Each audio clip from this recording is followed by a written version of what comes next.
No? Ah, there we go. Okay, we're going to get started.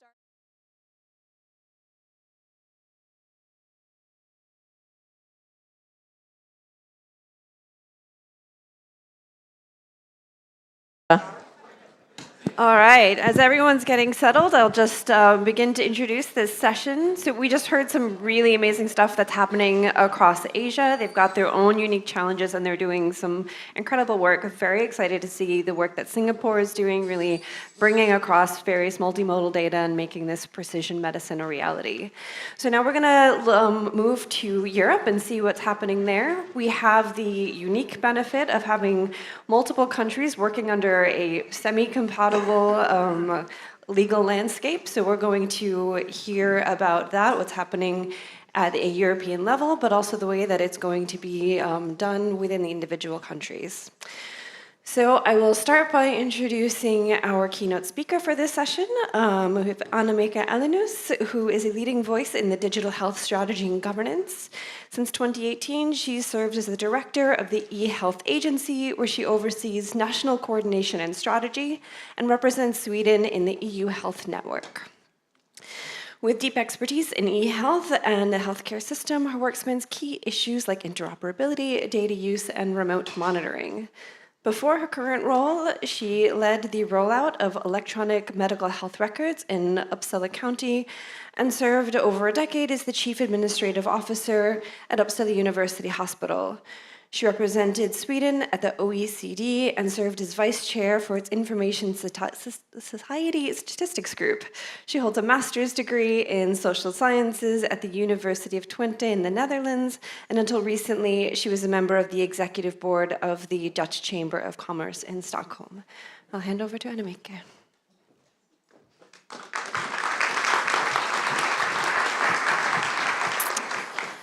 Thank you very much. I first of all want to welcome you in my hometown because I am from Uppsala, as you understood. I've been working at the University Hospital here for many years before I started to work at the Swedish eHealth agency.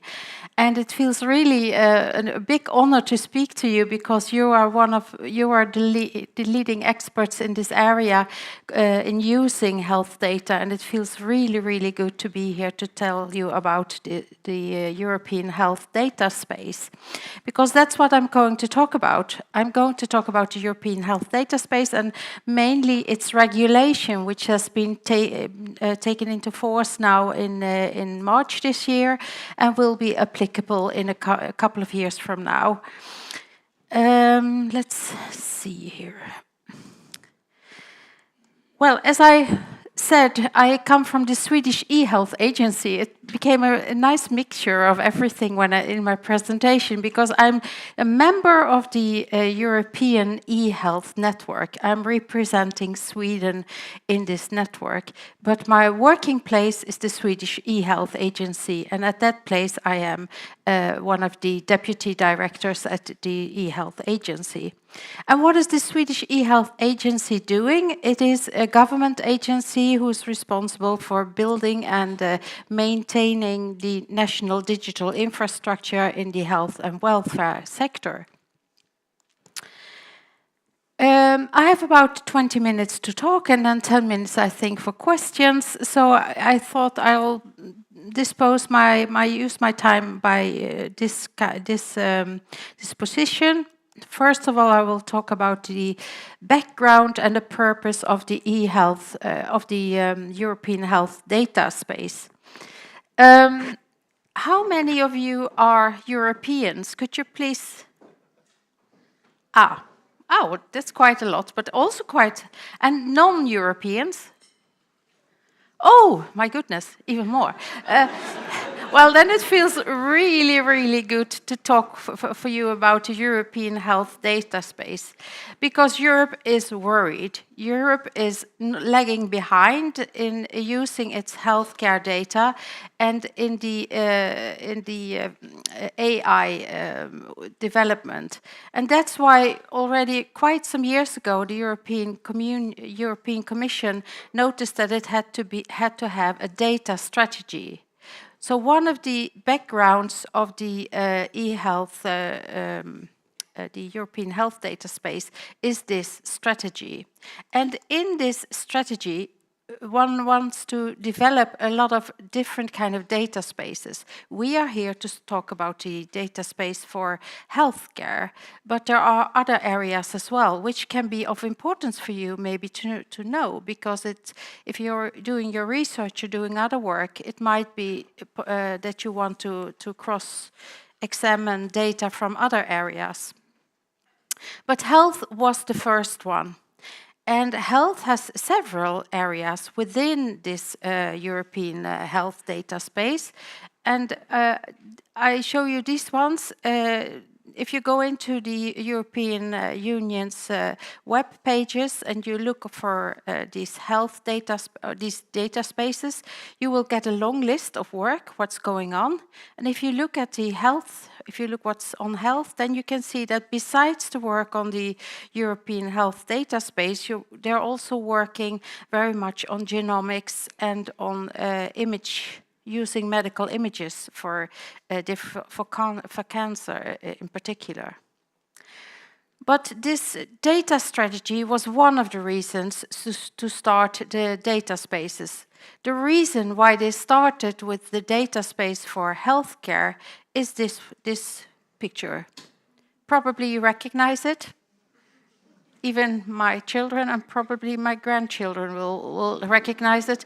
It is the COVID virus, of course.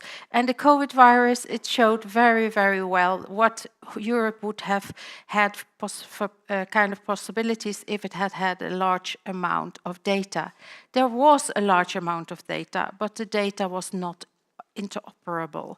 And that's why it was more difficult to use it than if it would have been interoperable.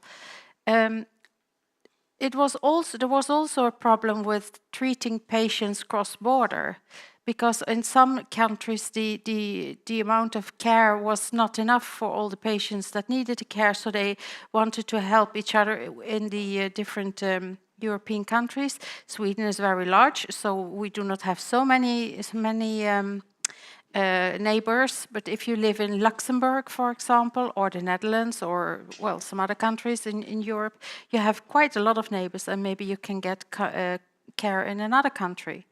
And that became difficult because you couldn't share data on the patient across border.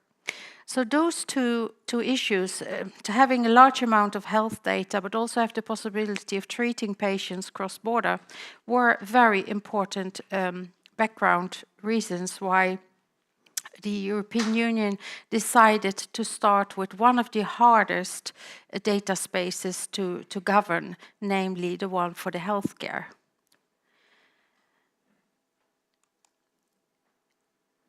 The healthcare, all these data spaces are regulated. For you who are not common with the European Union, you can have different kind of ways of governing.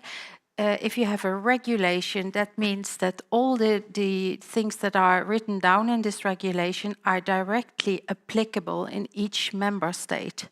So you don't have to, member states can't decide not to apply it. It is directly applicable. And therefore they wanted to have this regulation, and it were quite some tough negotiations, because if it's directly applicable, well, all countries do not have the same view on sharing, all people in Europe, I mean, do not have the same view on sharing their health data as the Nordic countries have. The Nordic countries are very positive to sharing one's data, as they have a lot of trust in their governments. It is a long tradition of sharing data.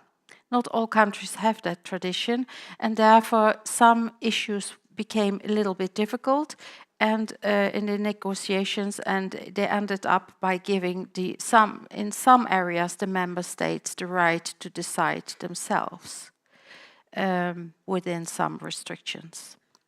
But the core elements in this regulation are four core elements. The first one, which is very important, is citizens' rights.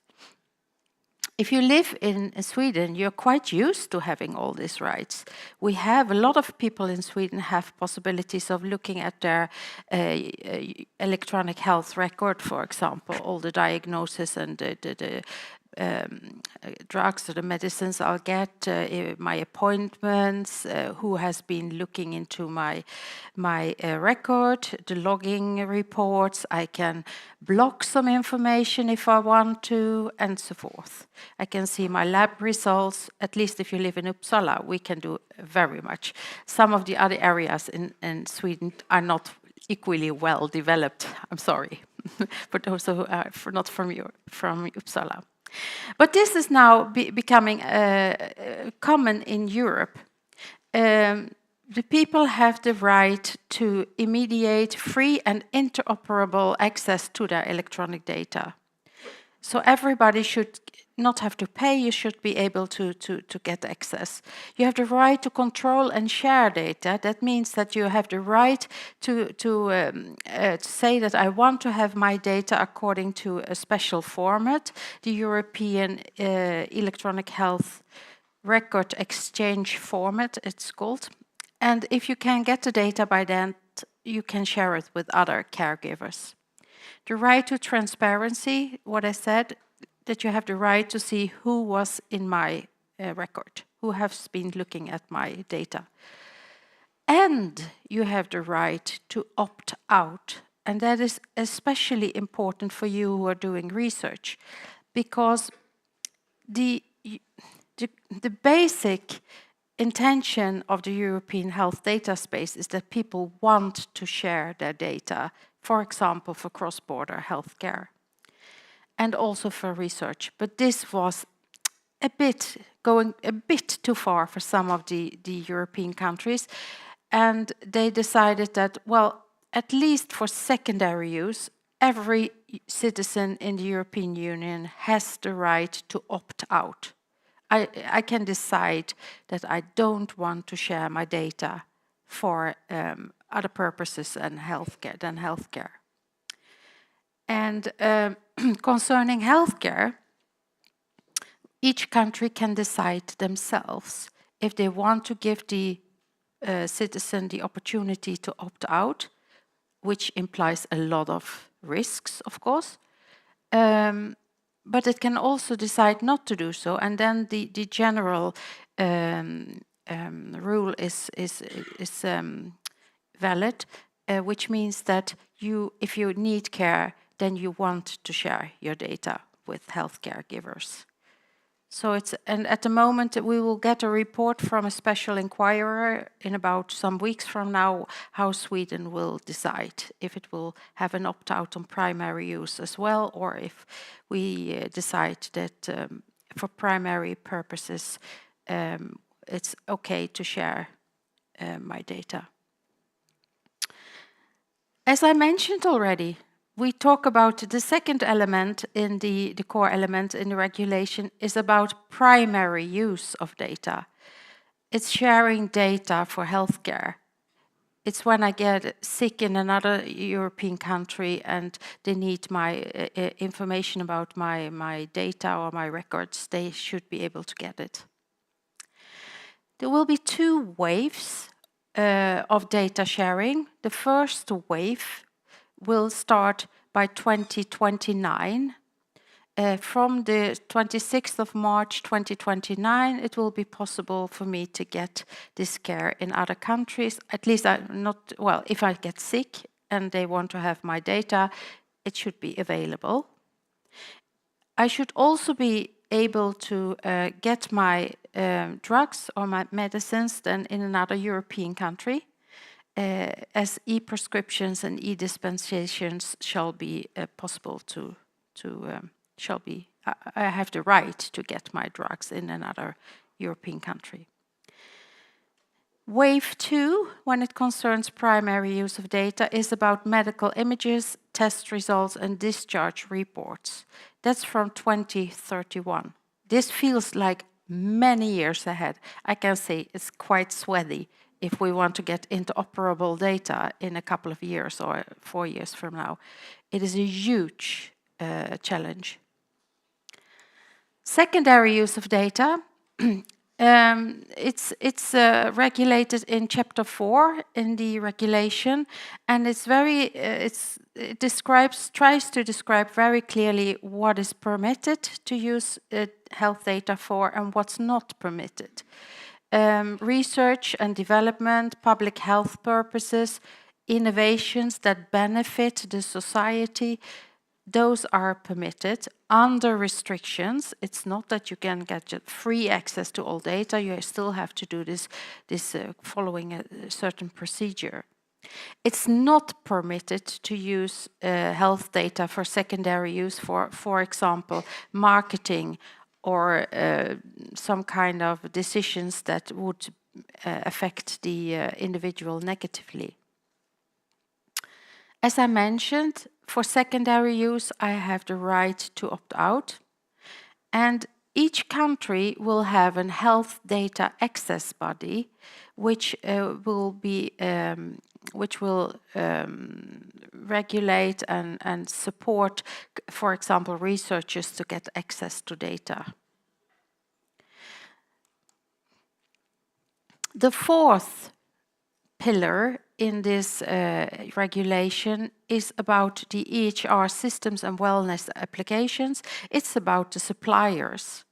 There are very clear rules also on the suppliers that they should fulfill at least they should have at least two components. Their systems have to include the European interoperability component, which is according to the European EHR exchange format. And they also should have a European logging software component, and that's because the citizens' rights are so strong. You should be able to have this transparency. There will also be in each country a market surveillance authority, which will will govern this, and will also have test beds which you can test systems which these suppliers can use so that they can look if their systems are according to the rules. Let's get to the implementation process because, well, as you understand, those of you or most of you have probably worked with health data. You know how difficult it is to get this data interoperable, comparable, access to it, and so forth. So it will, and if you then look to 2031, in 2031, for example, data on the omics will be available, should be available by 2031, which means that we have to start already by 2029 to structure our data according to different kind of standards and so on. The implementation process. I show this one because a lot of people think that the European health data space and the rules, the regulation is only about cross-border care. No, it's about domestic care as well. So all the rules that are in the EHDS regulation are also applicable in each country. So it's not only in cross-border care. That's very important, and that has very large implications for each country. But we do not really start from scratch. We have been working with this already since 2011, because in 2011 it was decided that patients should get cross-border care, could have cross-border care, and could have the possibility of taking out their drugs in another country. It was voluntary cooperation, which was regulated in a directive. But some countries have worked quite a lot with this. For example, all Finnish citizens and Estonian citizens can take out their drugs in each other's countries, and there are some other countries as well who have this possibility. And that means that we have already specifications on how we can exchange data. And we have already a governance structure which this is built on. And we have already My Health at EU, for example. That's why My Health at EU is the primary purpose, so that I can take out my drugs in another country and so on. So we have something to build on. Now we have the EHDS regulation, which gives us more, which is more restricted. And then we have also some common activities together, which are in European Union language are called joint actions, where all countries work together and try to decide upon how should we in detail regulate all this. And all those details will then be decided upon in implementing acts. As I mentioned, interoperability is of huge importance, and there's a lot of efforts laid down on this, especially for data which are quite common. So observation data, alert data, for example, allergies and vaccinations are areas which are very important. As I mentioned, Sweden and Finland, we very much would like to have this movement from Finland to Sweden as well. So we were the first country who tried this, and it worked. But then we got stuck in legal problems, and Estonia went to Finland instead, and Finland went to Estonia. So, but it is on its way to solve. These are one of my last slides, as I see the time is running out. But this is a timetable on when everything is going to happen. And you are very much working with omics, I have understood. So this year, 2031, you should keep in mind, because from that date, according to Article, I have to look at it also, so I say right, Article 51, F and G in the EHDS regulation, you can have a look at it. There you have the omics that are defined, and later on in the regulation it is stated that those data shall be available from 2031, which means that there also should be some implementing acts from 2029. They should be ready then, because then they shall be implemented. That's it. Thank you.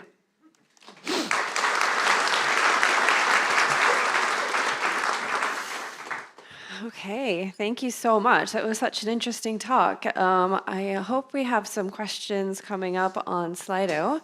I can start. You know, you started discussing. Ooh. Where shall we start? Do you read the questions? Okay. So we started talking about some of the various kinds of health data that you're going to have available, and you mentioned that we're going to need to start looking within the next few years about how to be making that interoperable. So being that we're at a standard setting meeting, the question that I have for you is, where are you looking towards for those standards? Do you have specific initiatives? Do you have specific organizations where you're pulling these standardizations from? Yes, the European Union is very much relying on SNOMED. It's relying on FHIR, HL7 FHIR for exchanging. Concerning lab data, it's LOINC very much, but we're also now, as the Nordic countries are using the NPU, we are also very much looking at that. So those three are mentioned quite often. And then we have also other standards that we are discussing, but those three I'm sure about. Wonderful.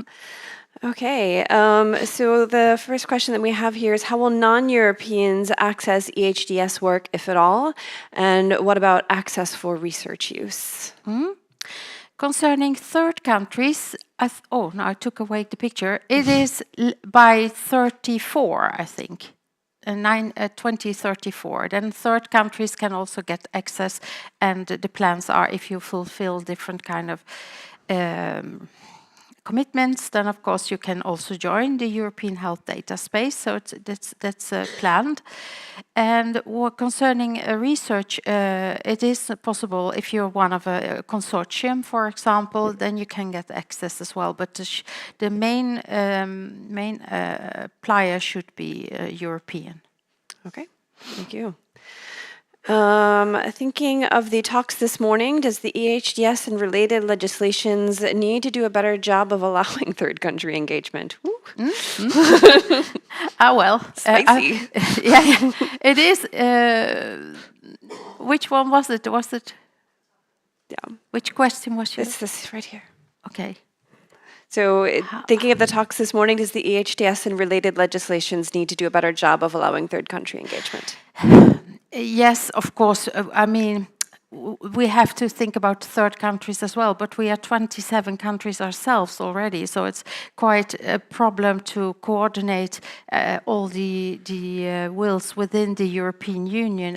As I mentioned before, in the negotiations, there were some areas where we couldn't become united, so we had to agree to it that some things can be arranged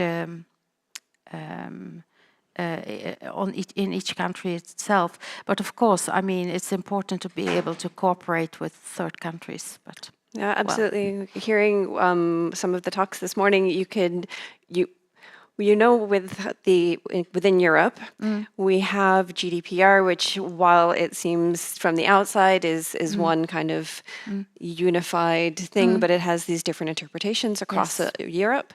And so just by having the EHDS, you're already kind of starting to open the door to how to create these kind of unified things across borders. So I think that'll teach us a lot in order to be able to move us to the next step. Yes, because these health data access bodies, they will have a central role. There will be one health data access body in each country. They are connected with each other. And you can, the thought is that you can apply, for example, to the Swedish health data access body, but not only for Swedish data, also for data from other countries, if you want to have that. And then they will cooperate with each other and make these data available in so-called secured processing environments. So no data will be sent between different countries. You get access to the data. And I should also add that it's not only the EU countries, also Norway and Iceland are joined in this work. Great. How can we avoid the situation that arose with GDPR, where member states implemented derogations in different ways and interpreted key articles in different ways, resulting in a lack of harmonization? So that's really what we were just talking about, but kind of digging deeper in. Yeah, and that's why we are going to have this implementing acts. As I mentioned, we have the regulation, and in the regulation it's always, I mean, you can't regulate all details. You have to dive down a little bit more, and that's done now in the different implementing acts. So there will be an implementing act which tells us exactly about which kind of standards to use and in which way to use and so on. So there will be one more step, but of course it will still be a very big challenge. Okay.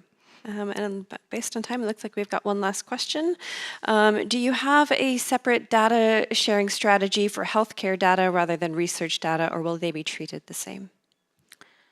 No, I really do not understand the question. I think this is kind of about the primary and secondary use, but I think in another sense it's also about data that stems from research versus data that stems from healthcare. Okay. I know it is.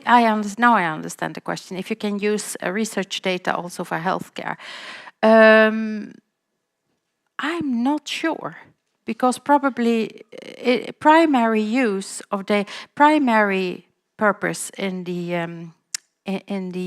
eHealth in the EHDS regulation is care, and secondary use is research. So I mean, I'm not sure.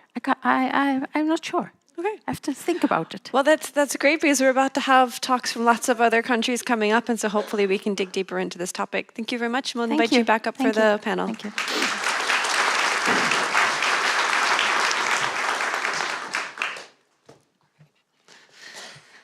Okay, now to go into some of our shorter talks ahead of the panel, please literally pardon my French.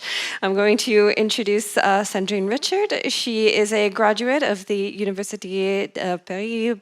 Panthéon, you might need to pronounce your own places, Institut National des Hautes Études de la Sécurité de la Justice. Oh God! With a focus on business protection and economic security, she practiced law at the Paris Bar for over a decade and continues to serve as Lieutenant Colonel, reservist in the Gendarmerie Nationale Defense and Security Department. She went on to lead as a director of business and ethics in the business diplomacy at Crystal Group International, and she's a certified auditor and consultant with the Ethic and Intelligence, advising companies around the world on anti-corruption compliance under international frameworks like FCPA, UKAB, and OECD. She is also a recognized expert in ethics of artificial intelligence, and she teaches on this topic in Ottawa, Montreal, and Paris. And she is a member of the ETHIK IA board and the ethic committee Tecopost, correct? Yes, perfect. Thank you. Sandrine. Thank you.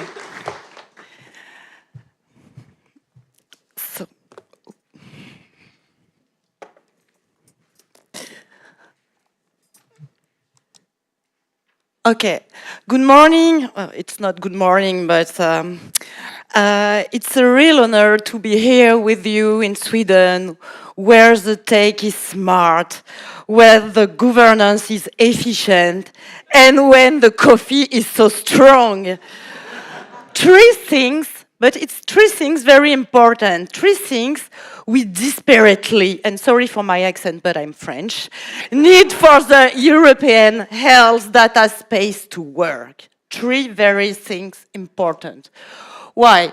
So I have just 10 minutes, so welcome and context. My colleague has already made a great presentation related to the detail of law and so on.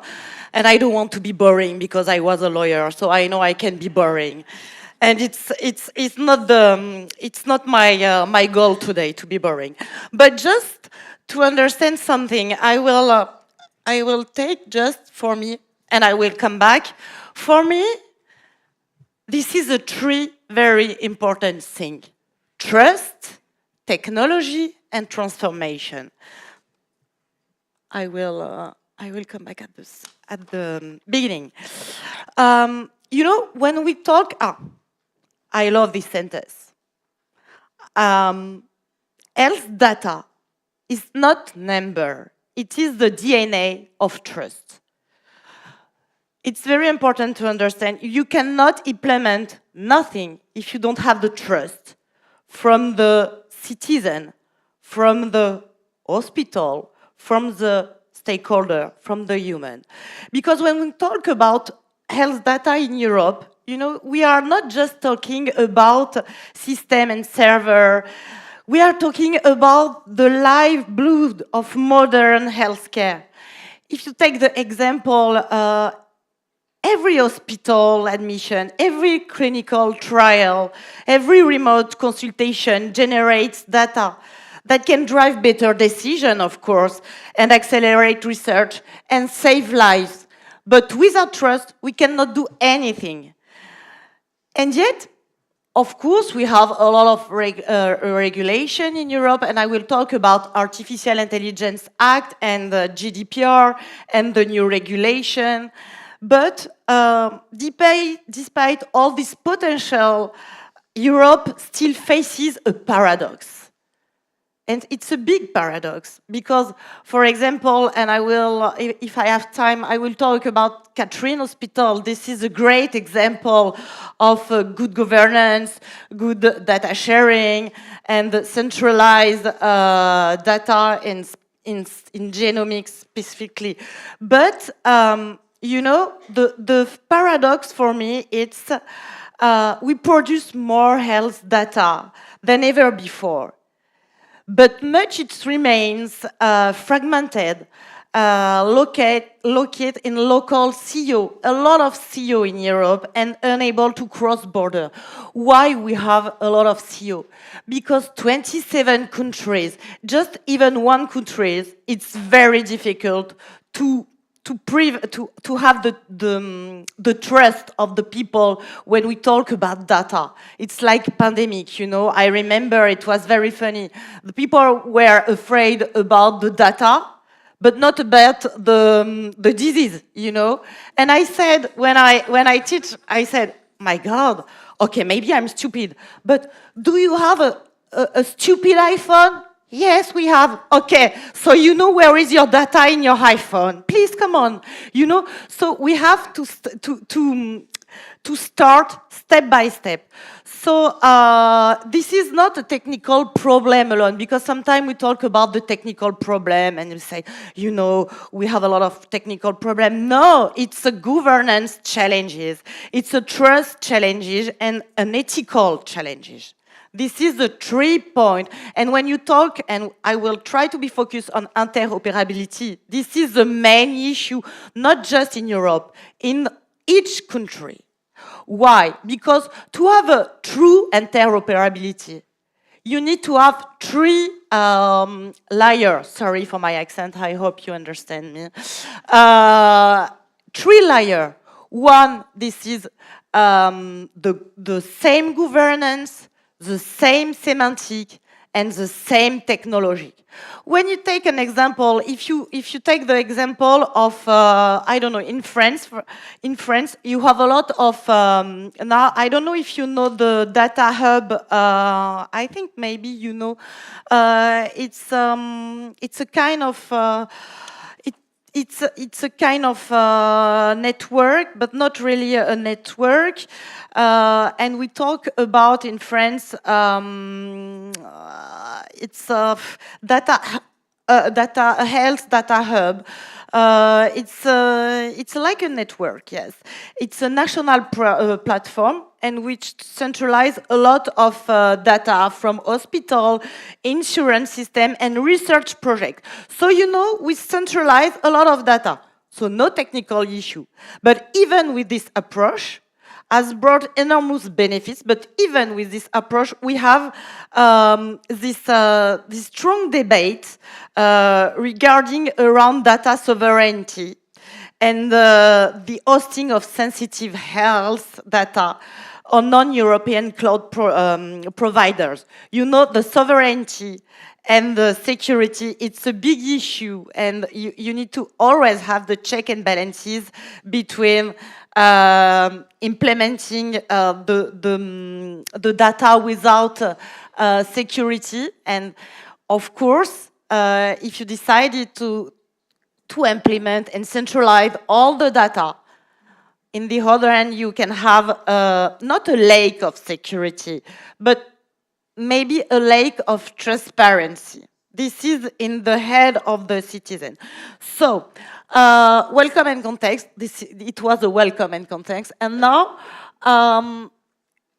we are very, very lucky to be in Europe. I will explain why. Because we have 2 legislation, of course, the European Health Data Space and the Artificial Intelligence Act.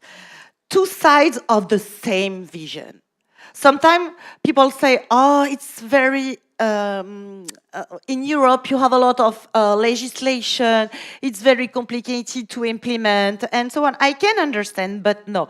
You need to use these 2 legislation as a great tool, as with strategic vision, not juridical vision, you know. And this is precisely where the European Health Data Space and the Artificial Intelligence Act come together, because we have the same vision. Just to start, and that you will understand, for example, the Artificial Intelligence Act sets the rules of engagement. It's not the same. It's like, for example, ensuring data quality.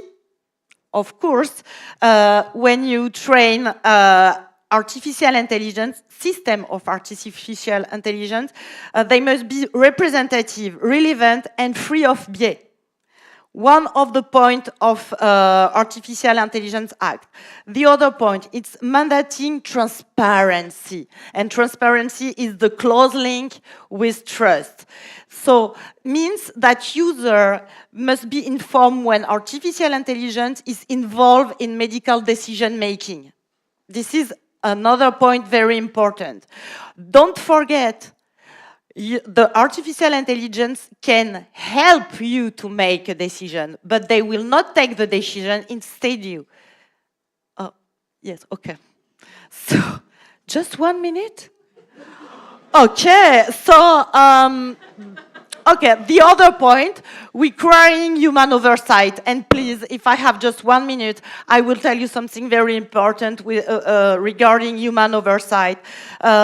Those she call human in the loop, if you prefer, and it's ensuring clinicians remain accountable and control. That means that you cannot have the centralization and sovereignty without transparency, without trust, without transformation, without technology. And just 1 minute. I feel so frustrated. So I know I don't need coffee. I need more time to spend with you. So, okay, but I will take just 1 minute more, please, because I think I told you I was a lawyer. So because it's very important, I'm sorry, but when you talk about trust, technology, transformation, we have to challenge in Europe. Of course, it's interoperability gaps. You know this famous standard in US, and because sometimes we compare US with Europe, and I say, no, forget, because, for example, in US, you have the obligation to implement the standard. I didn't remember the name of this standard, but it's a famous standard. It's you know, it's for interoperability. It's a specific standard for interoperability.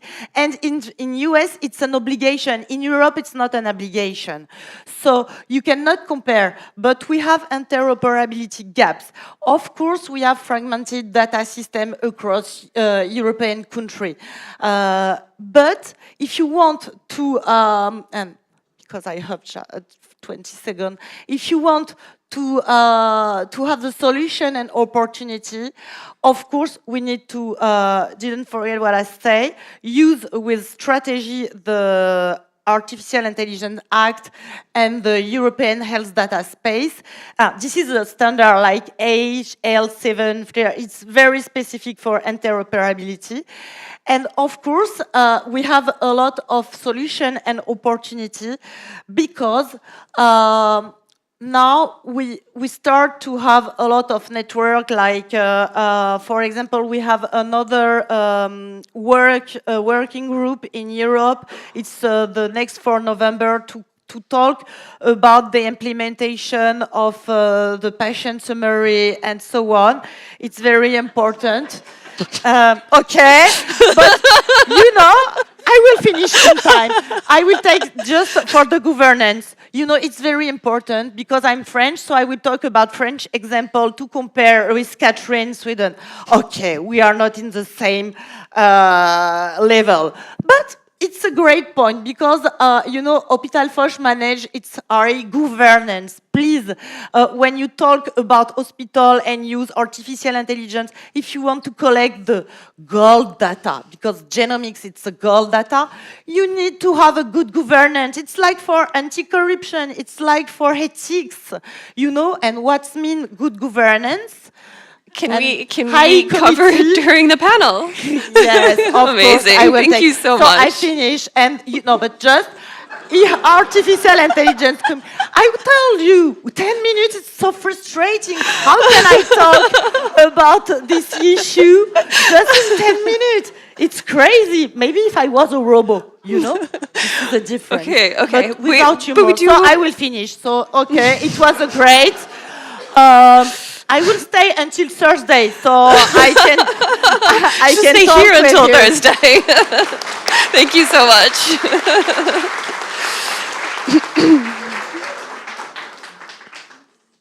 All right, I think we are all feeling very fired up on trust and transparency after that very engaging talk, so thank you so much, and we look forward to hearing more in the panel.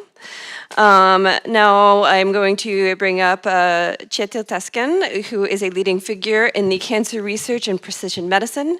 He's played a pivotal role in establishing Norway's National Cancer Precision Medicine Initiative, and he now coordinates the Cancer Mission Primrose project, advancing drop-like clinical trials across Europe. He also leads work packages in the Joint Action PCM. With over 300 scientific publications and more than 20 patents to his name, his impacts on the field are profound. He was awarded the King Olav V Prize for Cancer Research in 2016 and the University of Oslo Innovation Prize in 2023. He currently serves as Vice President of the Norwegian Academy of Science and Letters. His current research focuses on tumor immune evasion and functional precision medicine for both solid and hematological cancers. Thank you, Kjetil.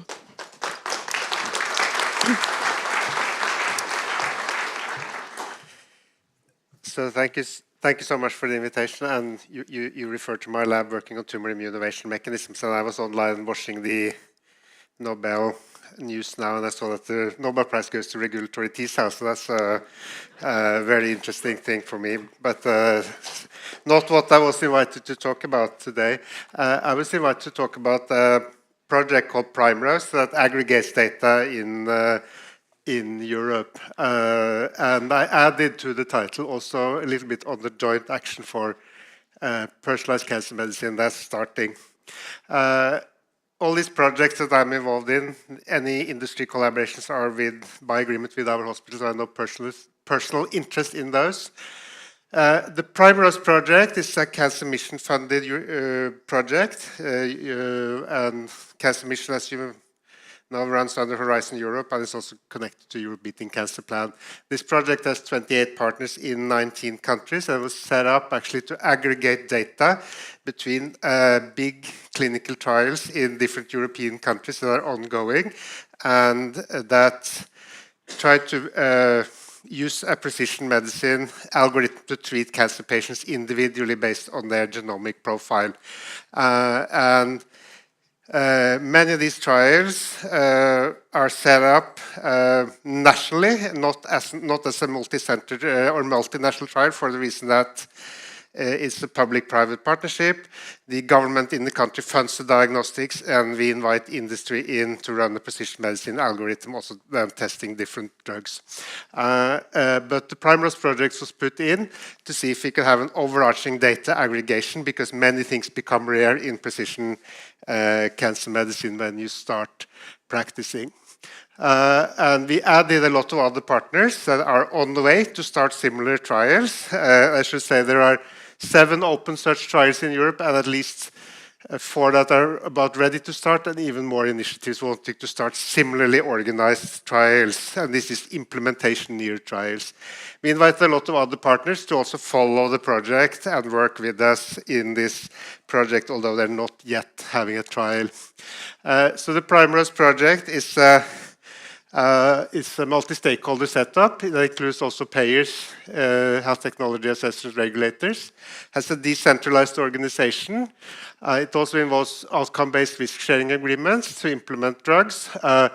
It expands the use of clinical genomic profiling to different countries, and it joins these different clinical trials. And we also streamline the trial initiation and recruitment to lower the threshold to work with industry, so that one can access all the trials through one point of entry, and we can have floating treatment slots between the trials.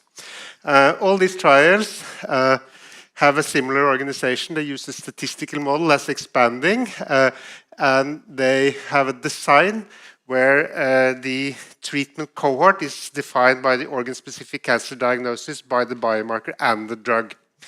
That type of organization, though, makes a lot of things become quite rare. So in different countries, although one can aggregate data to provide evidence of what's working and what's not working, in these cohorts, in the national trials, for rare biomarkers, the trials accrue quite slowly. So the one solution to that was to look at these trials, and these are the endpoints in the clinical trials. Those are the research questions in the clinical trials that are currently open. And as you can see, the top are the primary endpoints, and those research questions are the same in all the trials because they're all organized on a similar clinical protocol, asking the same research questions. And that's the basis for why we can aggregate data in the trials.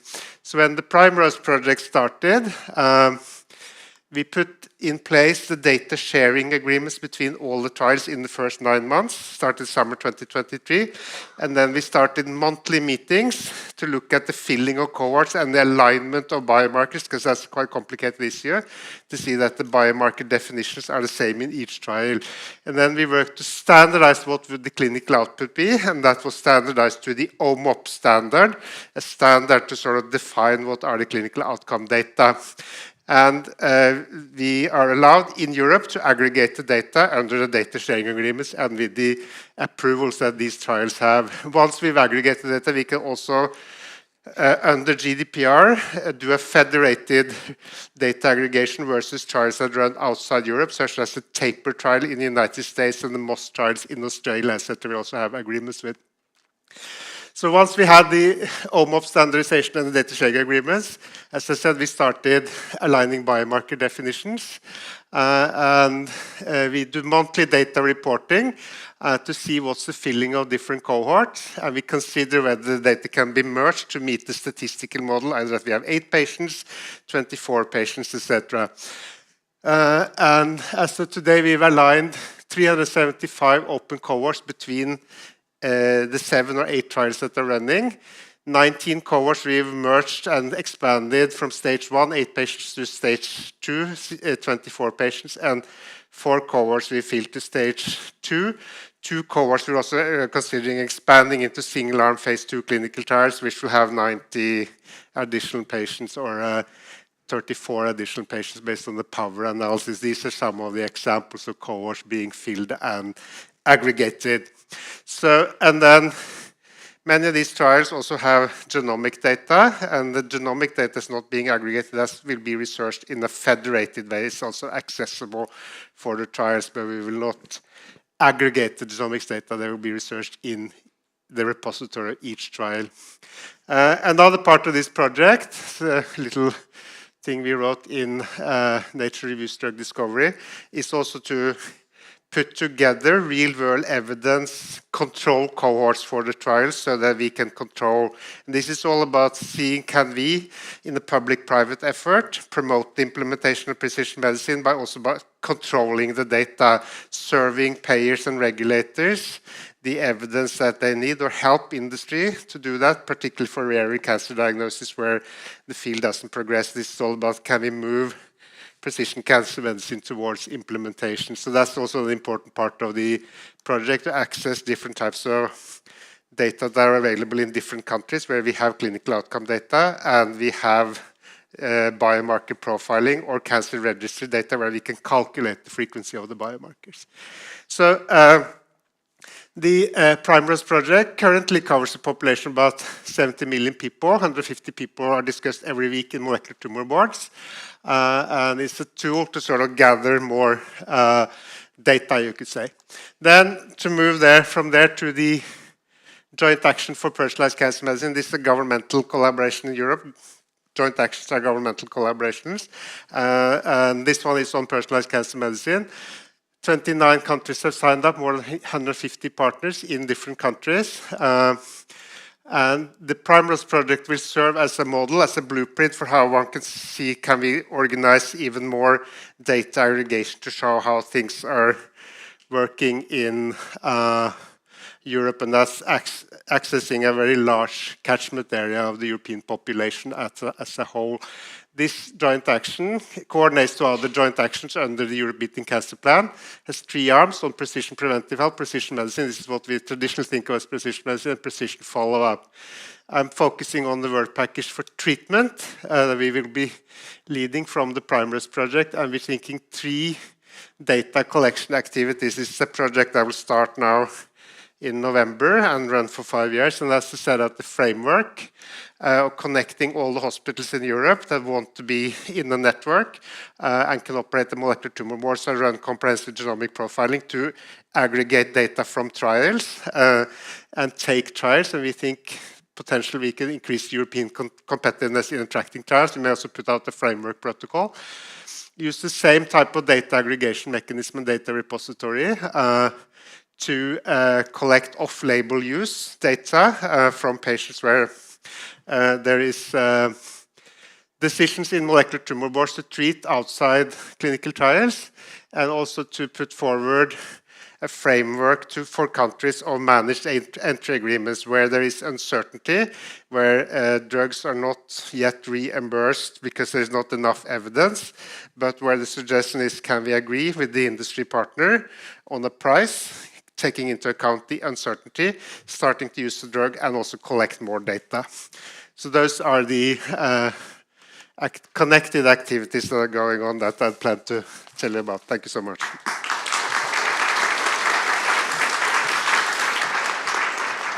Okay, it's very exciting. We're starting to see some themes coming up, which is great. So now we're going to move over to Samuli Ripatti, who is a PhD at the director for the Institute for Molecular Medicine in Finland, is more commonly known as FIM, also High Life, and a professor of biometry at the Faculty of Medicine, University Helsinki, and affiliated faculty member at Massachusetts General Hospital and the Broad Institute of MIT and Harvard. He is chairing the Research Council of Finland's Center of Excellence in Complex Disease Genetics and the EU H2020 funded Intervene Consortium.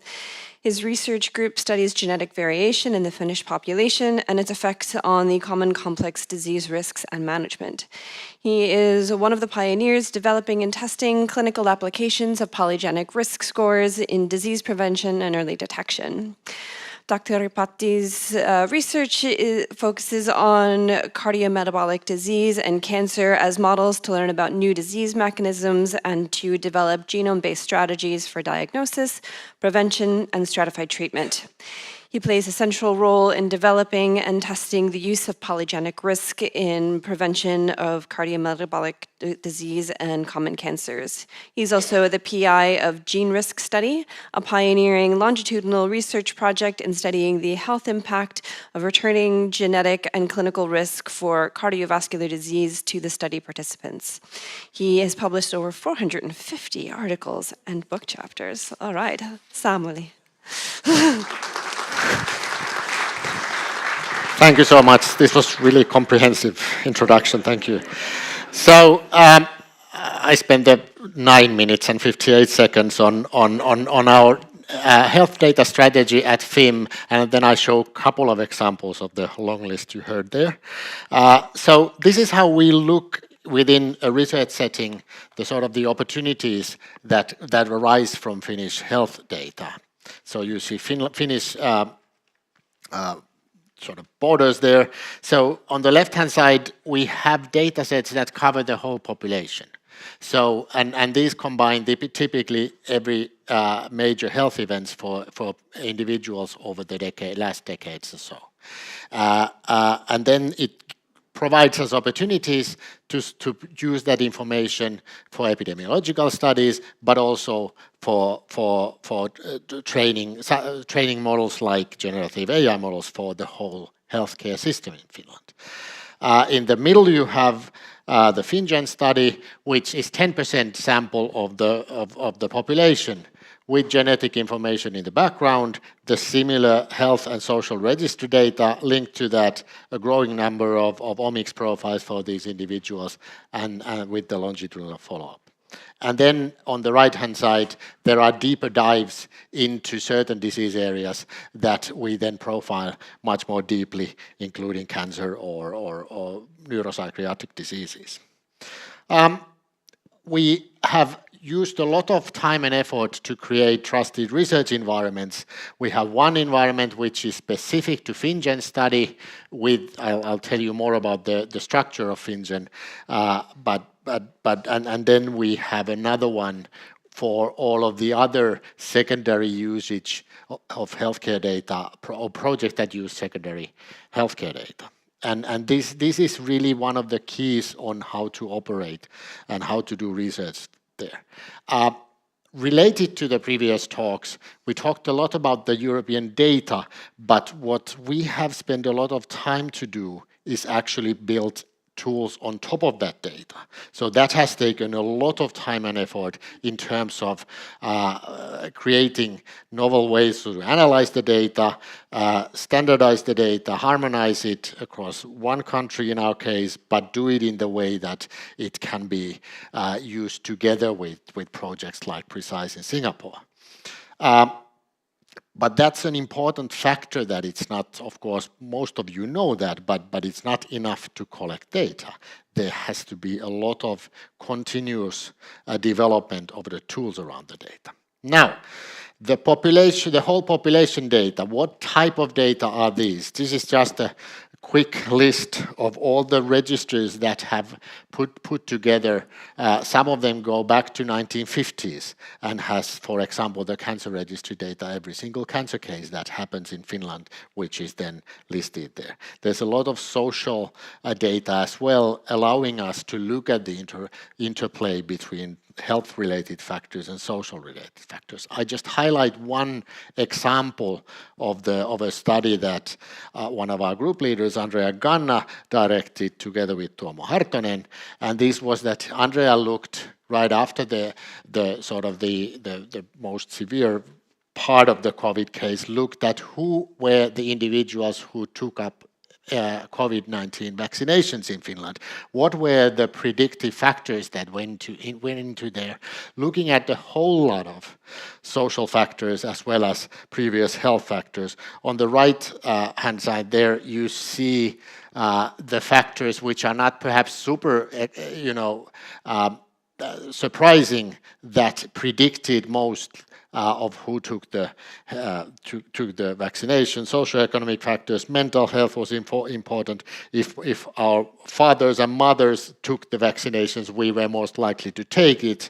But they also created a predictor of the vaccination uptake, which can probably then be used for other similar cases later on.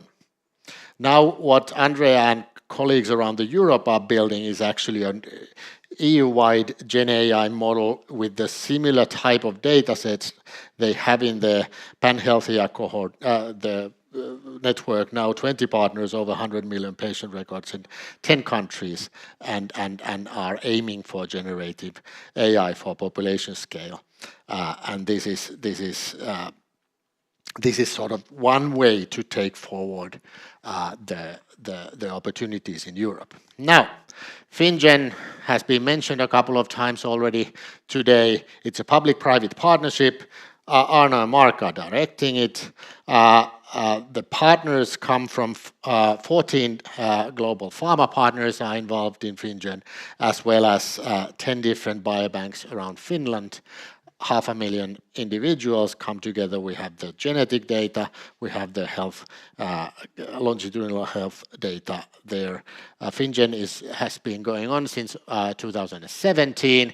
We've collected the data, and that's why we now are in the phase and sort of deep analysis of the data and expansion of phenotypes and understanding more of the function of the genetic variants that pop up in the association studies. Here are 4 examples of findings that are in various stages now in the pharma companies to at least prioritize their targets. Some of them were new targets as well, and so this is hopefully leading into something into discoveries or later on medications that will help all of us. As mentioned in the introduction, we've been working a lot with polygenic risk score on how to take in all the genetic information, all the genetic risk and protective information, and utilize them to predict diseases, particularly common complex diseases. And the work we started with FinnGen, we've been then taken into European context with a couple of extensions around Boston area as well as Biobank Japan, to look at how could we utilize these tools that have been developed in one population or a couple of populations, but then have a global impact. And those of you who are interested in the outcome could have a look at the paper that we published last year, where we took the global burden of disease baseline risk estimates and put them together with our own estimates on the risk of diseases. Helen Parkinson and Mike Anu, within the Intervene framework that was there in the previous slides as well, have put together also a service, geneticscores.org, where you can calculate the polygenic risk scores yourself with your research data, and that's a terrific service hosted at the EBI. Finally, one important area of the Intervene project has been to take the tools that we see in biobank and population-based samples and test them in a clinical setting.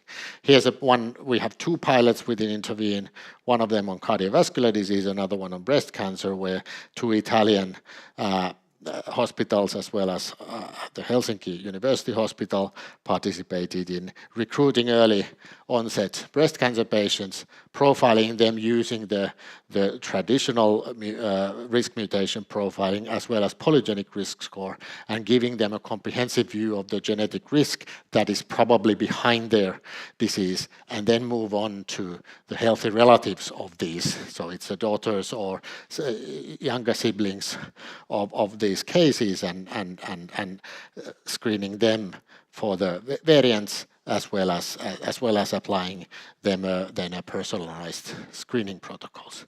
This is just to show a little bit of data also.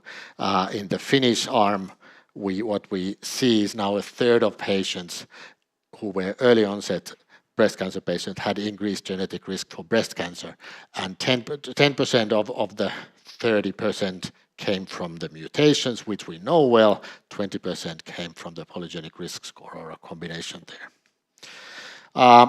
Last slide with 37 seconds left. All the previous things were on a research setting. I told what are the strategies or what we've seen.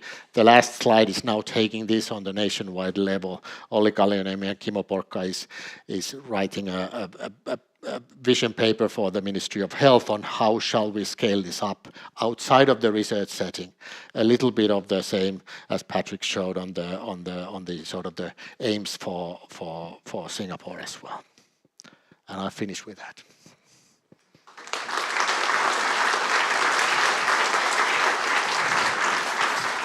All right, thank you so much. It's exciting to see lots of work happening in the polygenic risk score arena. I know lots of governments are looking to see more kind of conclusive information about polygenic risk scores being useful in terms of health economics, so that's really great to see. Last and definitely not least, we have Raili Sillart. She's from the Estonian Ministry of Social Affairs, where she leads human-centric solutions, long-term personalized medicine program, genetic medicine program, and its implementation in Estonia.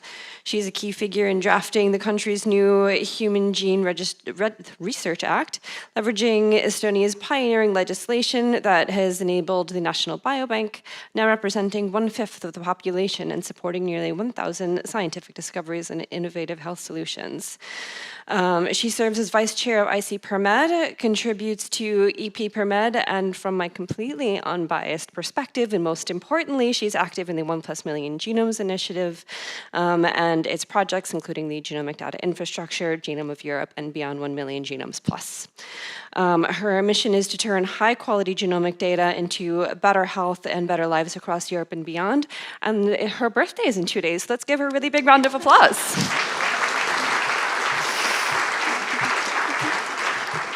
Thank you for reminding me.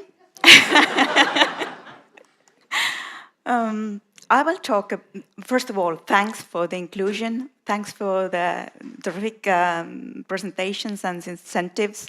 I will be happy to take it along at home. And thanks for the Nordic colleagues for mentioning Estonia in most of the important projects. So happy to be engaged. I will talk about, as the last speaker, I will most probably sum up most of the key important factors mentioned before. And I will also talk about the health wealth, unlocking Europe's health and genomic data into innovation and better lives. So Sandrine already mentioned that Europe has a unique starting point. We have already a lot to offer. Decades of longitudinal health records, large biobanks, also in Estonia, ambitious, dedicated 1 million genome trust framework, which we are very proud of, and 450 million habitants longitudinal data sets in our health systems, which really offers a diverse and rich data wealth globally. Europe is also known by its trusted trust dividend, solidarity-based health information systems, ethical leadership, and shared common values. Also empowered by the regulation, which enables interoperable data use cross-border quite soon when EHDS will have the implementing acts. Our shared ambition under 1 million genome dedicated trust framework is connecting national reference-based Genome of Europe data into secure federated genomic network. GDI shows how to build privacy-preserving systems where data stays local, computation travels, and privacy is protected by design. On the policy level, we have IC-PERMED on a global scale to support countries on a strategic level. And when it comes to Europe-wide, we have European Partnership for Personalized Medicine, also supporting on a strategic level and also funds that research will actually reach into hospitals. So we are aging. It's not a secret. I'm aging. It's a success and a challenge at the same time. Mario Draghi pointed it out a year ago and said that it's Europe's competitiveness test. We have to actually close the innovation gap to reach up to US and China. But can healthy aging drive the silver economy in the areas of genomics, AI, digital therapeutics, orphan medicines, and ATMPs into tangible solutions much needed in everyday clinical practice? So, healthcare should not be just considered as a cost, but also as an investment into longevity and competitiveness for the future.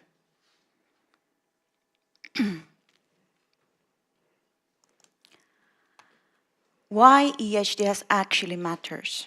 It creates a common EU-wide legal and technical framework for the countries to collaborate within, and also for the third countries if it comes to authorized participants. There was a question about the inclusion of third countries for the secondary use of data, and EHDS actually foresees it. It's a question of putting into the practice.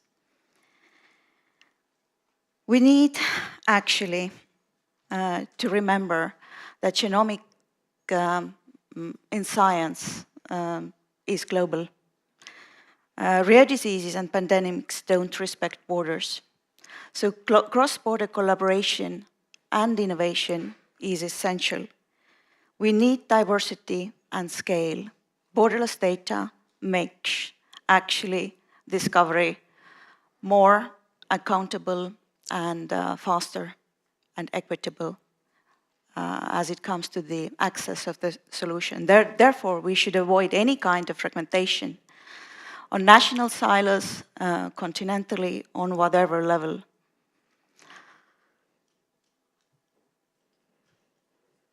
And also, we know what it takes to tackle the challenges. Harmonized rules, single cross-border approvals, safeguards that actually protect without blocking innovation, public trust,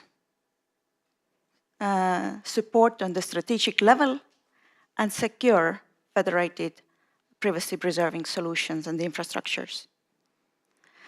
Now I will source it up with Estonian example. We like to think that, okay, Singapore is small, Estonia is tiny. Due to many reasons, also historical, we've had many challenges on the way. So we like to think that the Estonian genome is diverse, and it entails also the innovation gene. Because we've had to be resourceful, and we've had to be always inventive. We've built a digital society where data flows securely, thanks to our digital governance and building blocks, secure data exchange, protocol, X-Road, and different EID modalities for the people to use at the highest level of assurance according to EIDAS, which is also a EU regulation. Everyone, the doctors, patients, access real-time records. Citizens own and control their data with full functionalities. We also exchange many years already patient summaries and e-prescriptions with many EU countries cross-border who are capable of doing so. And we also take the data from research to clinical use and from clinical use to the research. There was a question today whether it's possible. Yes, it's possible. It depends on the quality of the data and of the capture process. So we should use the data. Genomic is expensive when it comes to capture, and we should anyway use it in every possibilities we can. Our biobank, with 1/5 of the data in it, health and genomics, updated regularly and standardized into OMOP, is ready for use. It now returns actionable genetic research insights directly to donors portal, meaning now returning actionable genetic research insights directly to the people. People can see disease risks, ancestry, and model their lifestyle changes to lower the risk. It's a new era of person empowerment prevention. Our new Human Gene Research Act package is being designed to leverage the existing one. Existing one already exists for 25 years in Estonia, along with the biobank. It was innovative and unique at the time, but now we are taking a next step at the ladder. We are empowering innovation, simplifying approvals, reducing bureaucracy, increasing transparency, and explicitly preventing genetic discrimination. Empowering the reusability of the existing data will raise the awareness. Patient health outcome must be the main focus. Estonian concept works with fully digitalized health data and also the high public trust. When it meets simple and clear, transparent law, secure infrastructure, and rich longitudinal data, it attracts world-class innovation. This model can scale up to Europe and beyond. Of course, you are all welcome to come and innovate in and with Estonia and collaborate in synergy. A vision for Europe is the same. Unlock the data wealth through EHDS, collaborate in networks, build joint infrastructures, and use clinical united platforms for trials. Ensure equitable access to services, and there must be a collaborative effort to fulfill the expectations from the new Biotech Act initiative. The key actions are quite clear. Connect research, clinic, and industry, align funding, not just for the discovery, but also for scale-up and adoption, and ensure zero tolerance for genomic discrimination. The benefit is on the global scale. Faster patient access to innovation, health products and services, stronger industries also anchored in Europe, not only beyond.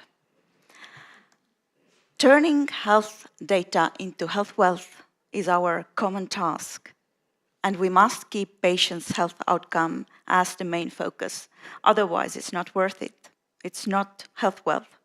It's just the competitiveness test. We must turn science into solutions, research into resilience, and our ideas into impact. Thank you very much. Let's innovate in astonishing Estonia, and you can find my contact below. Exactly in the time, I think. Please take a seat here. Yeah. If I could get the panelists to come up here and join us for questions. We have 10 minutes for questions, so please put some into Slido. I really appreciated what your talk was on. I think the point of kind of maximally using all of the data that we have really helps the case for health economics and for implementation across Europe. I'm going to start off with a question for everyone, and then we can jump right into Slido. So from all of your points of view, what are the key technical governance challenges in implementing a truly interoperable and secure European health data space? And how can member states align on common data standards without national infrastructures or digital sovereignty? Sandrine, can I start with you? Oops, I think I have, no, it's okay. Yep. It's a strong question. But if I have to sum up, I think we need to, first of all, to have a true interoperability.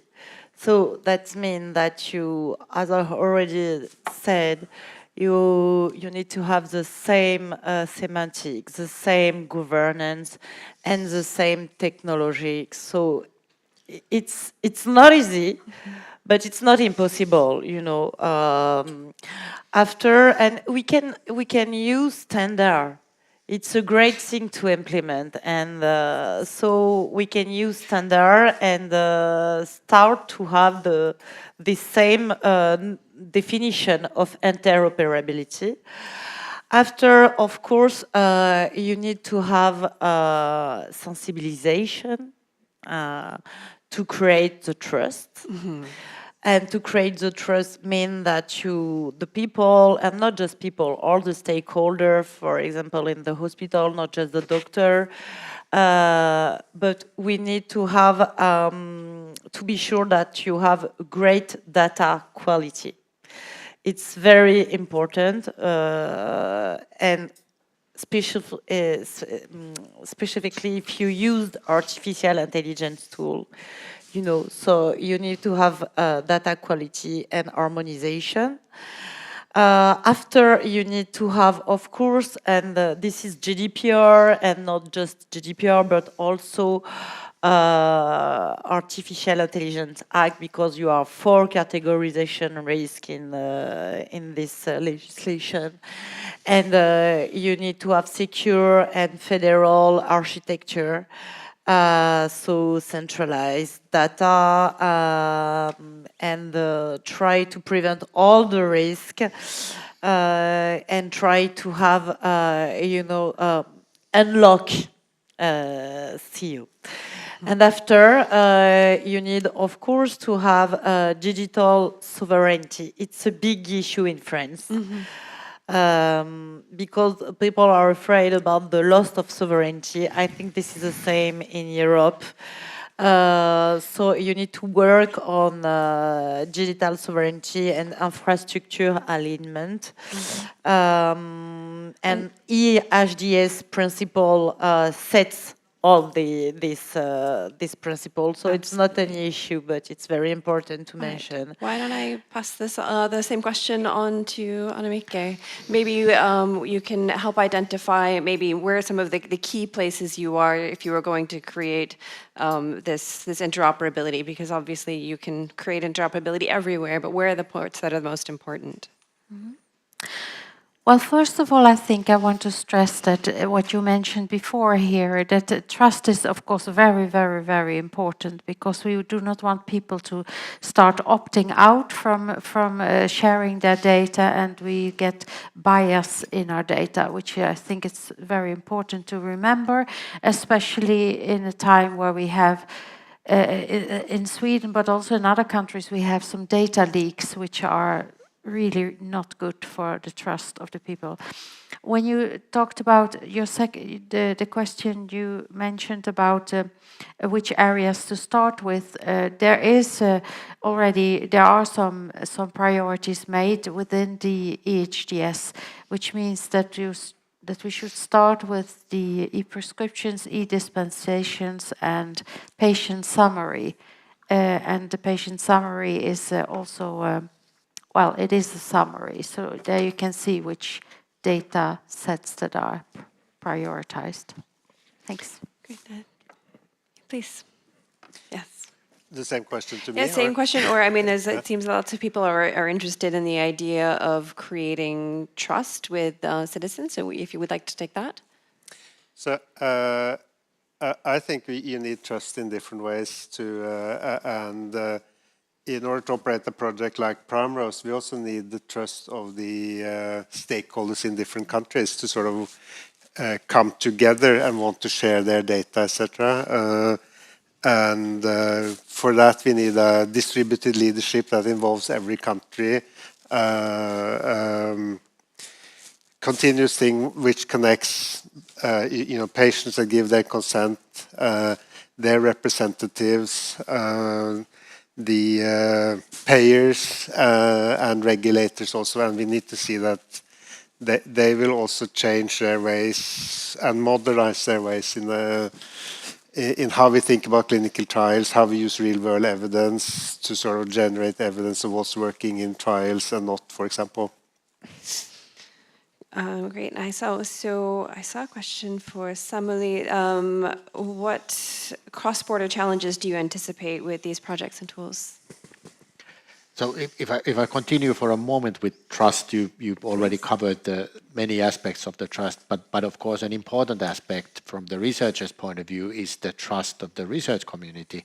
So that if I share my data with Kjetil will share the data with me, and that's what you've been doing very well with your network, and I think that's part of the whole thing, that we are all scratching each other's backs here, and that's the only way to move forward in terms of these data. And again, in FinnGen, it's been, of course, important that it's a big network of public and private players, and creating trust took a while, but now that it's there, it's really a strong engine as well. So again, with trust comes opportunities, and I think we should move ahead with those and in a very concrete way build these trusts. Yes, moving on with the trust. Thank you, Samuli. In Estonia, we have actually taken a step further when communicating the future safeguards for zero discrimination, again, based on genomic features. We've also included equity commissioner into the process as a safeguard, as a possibility. It's not an obligation. We don't know that would be any discrimination based on genomic features. But if there would be, the safeguard is there. And it's really important, transparently, to communicate all the processes which are included with data operation and management from primary and from the secondary level. And therefore, we have created actually digital means to do so. A data tracker, consent service, all building blocks of digital governance. And as a small nation with a small budget, it is the most optimized way to do so. There's no other way, actually. It's a necessity. We are diminishing as a population, and also our GPs, in 5 years, 40% of them will be at the age of retirement. So we must act towards digitalization. And it's a common trend. There was a question also about challenges were including different age groups. I was going to ask you that. I've never heard that question asked before, so I'm glad you're addressing Well, it. if you want to engage teenagers, how can you do it digitally? And in Estonia, the age of 80 is not considered as a burden. It's an accessory. So also, the only mean to engage is by having meetings, by explaining, and also in a digital manner. So that is something we do. Perfect. And I think we might have time for just one final question. And I see, Kjetil, there's an interesting one here for you about on clinical trials.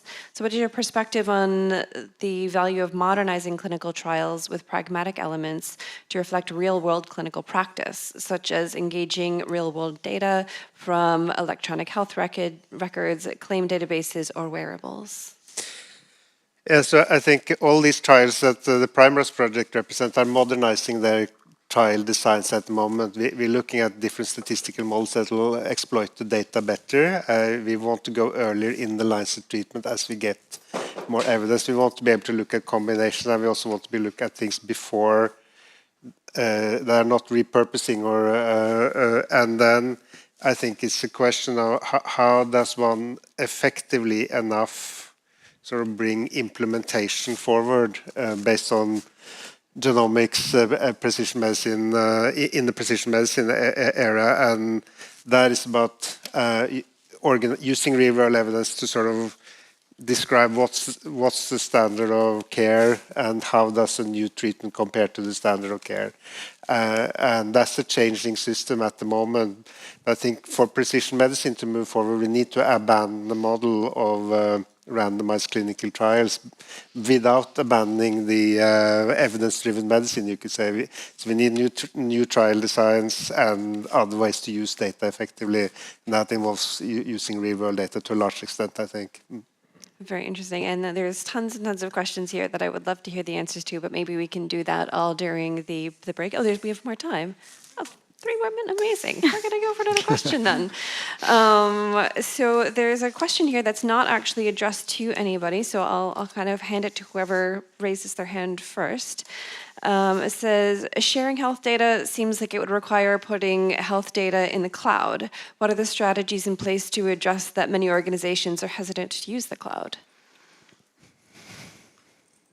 Who wants to talk about the cloud? Everybody's looking at me. I do not have an answer on the cloud. I do not have it. It's a major discussion theme in Sweden as well, and we're looking at all kind of different possibilities. But it is a huge problem. Yeah. It is. Maybe you can address it because it's about trust. Yes, but that's why I said you need to start about sensibilization, because people are very afraid about to lose sovereignty.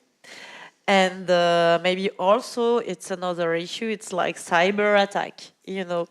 And so now I think the first issue, not just in Europe, but in France, for example, that's why Artificial Intelligence Act, it's a great tool, because we have all the guidelines, all the rules to say, okay, we will have sensibilization, because in eHealth, you can save your data. If you apply correctly Artificial Intelligence Act between the EDAs, you prevent the risk, you know. So, but the people are not aware about that. So we need to explain. This is my role when for example, when I'm in the hospital with the governance, with the committee of ethics. I said, okay, I will explain. This is the rules. This is how you can use with security. and how you can use and collect data with security. And this is the same legal framework for all, for the Europe countries. So this is a great, great tool. So I think we need to, yes, to communicate and to apply and implement and make e-learning. We already implement in France to say, you're afraid, we have the solution. This is the IA Act and GDPR also. Perfect. I think Raili would like to have a quick wrap up on this topic. Yes, I also would like to comment when it's a question about European citizens' data, it's quite simple. It has to be in acknowledged cloud by EU Data Protection Inspectorate and all the bodies sufficiently. But I would like to add another layer to this question. What are the challenges with storage on cloud, on premises cloud, cloud on a cloud? So actually, I have a birthday coming, I'm aging. So if someone would love to make a present for Estonia or myself, we would need a sufficient compression technology to maintain the data. Because if the data is needed 15 days in a year, then all the rest of the days, it should be compressed. So therefore, if we have providers of good technology here or developers, please come along. Good. Perfect. Well, please talk to Raili during the break if you have a solution to that. And I'd like to thank all of the panelists. Your talks were all fantastic. Thank you so much.